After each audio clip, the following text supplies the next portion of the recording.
आज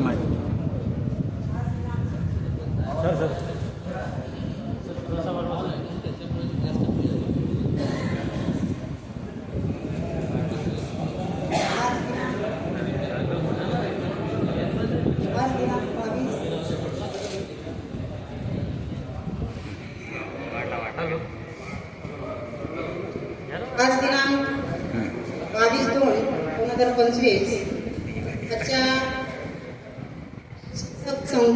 क्षमता वृद्धी प्रशिक्षण 2.0 शिक्षकांचं तालुकास्तरीय प्रशिक्षण या ठिकाणी निरोपाचा हा दिवस, त्या दुसऱ्या टप्प्याचं या ठिकाणी निरोप होत आहे.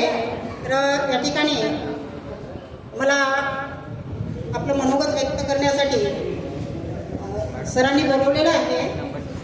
तर मी माझा परिचय देते. कुमारी मालती विठ्ठलराव मुंडे, सुबोध विद्यालय मासळ.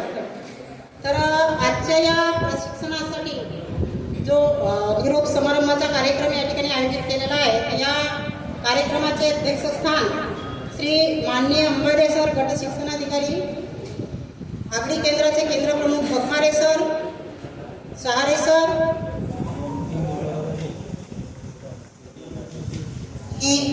आम्हाला मार्गदर्शन करणारे Shri Dongarwar sir, Shri Phulsunge sir, Shri Shinganjule sir, Shri Kalsar sir आणि इतर तज्ज्ञ शिक्षक, बोगटे मॅडम, चौरे मॅडम.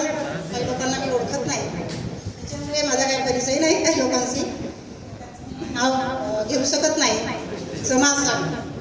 तर तज्ज्ञ शिक्षक आणि या ठिकाणी असणारे प्रशिक्षणार्थी, माझे बंधू आणि माझ्या भगिनी, या निरोपाच्या निमित्तानं हा जरी आपल्याला मनोगत व्यक्त करण्यासाठीचा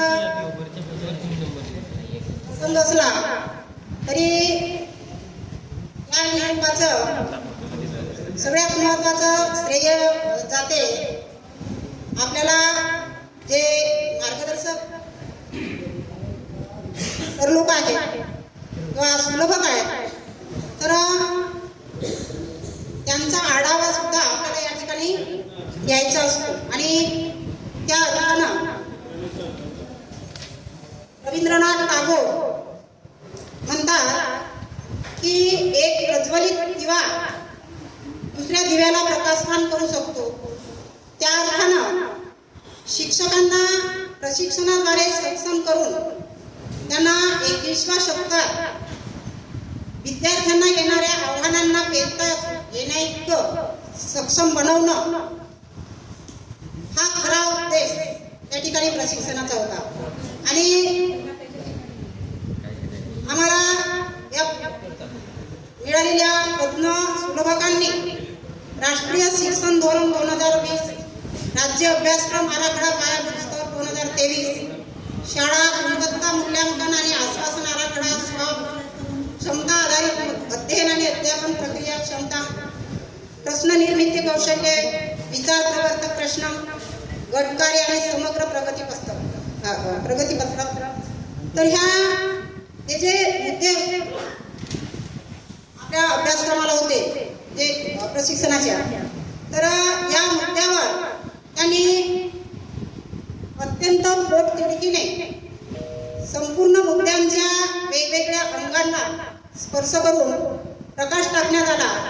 आणि या प्रशिक्षणाच्या निमित्तानं शिक्षण प्रणालीमध्ये असणारा सगळ्यात महत्त्वाचा घटक शिक्षक आणि त्यांच्या सभोवती असणारा शिक्षकाचे सहाध्यायी, पालक आणि विद्यार्थी स्वतः, तर या संपूर्ण लोकांचा अभ्यास करून किंवा त्यांचा त्या विद्यार्थ्यावर होणारा जो म्हणजे त्यांच्या विकासात येणारे हे जे घटक आहेत त्या घटकांचा म्हणजे कोणता सहभाग असू शकतो किंवा त्यांच्याशी कोणते संबंध असतात विकासाच्या बाबतीत, ते घटक कसे काय जबाबदार आहेत. तर या सगळ्यांचा अत्यंत पोटतिडकीने आणि सखोल अभ्यास शिक्षकांना आमच्या तज्ज्ञ सुलभकांनी आम्हाला समजावून दिलं आणि शेवटी म्हणजे जसं आज जे समजावून दिलं शिकवलं तर त्यांचं दुसऱ्या दिवशी ऑनलाईन चाचणी घेऊन प्रश्नमंजुषा घेऊन आमचं ज्ञान तपासण्याचं एक हे वेगळं कौशल्य मी पाहिलं. याच्या आधी प्रशिक्षणामध्ये मला तरी त्याचा अनुभव आलेला नव्हता आणि अत्यंत हसत खेळत आपलं मूल्यमापन या निमित्तानं घेतलं गेलं. मला स्वतःला तरी, इतरांना तर वाटतंच असेल, पण मला स्वतःला तरी अत्यंत म्हणजे आनंद झाला आहे असं प्रशिक्षण पाहून.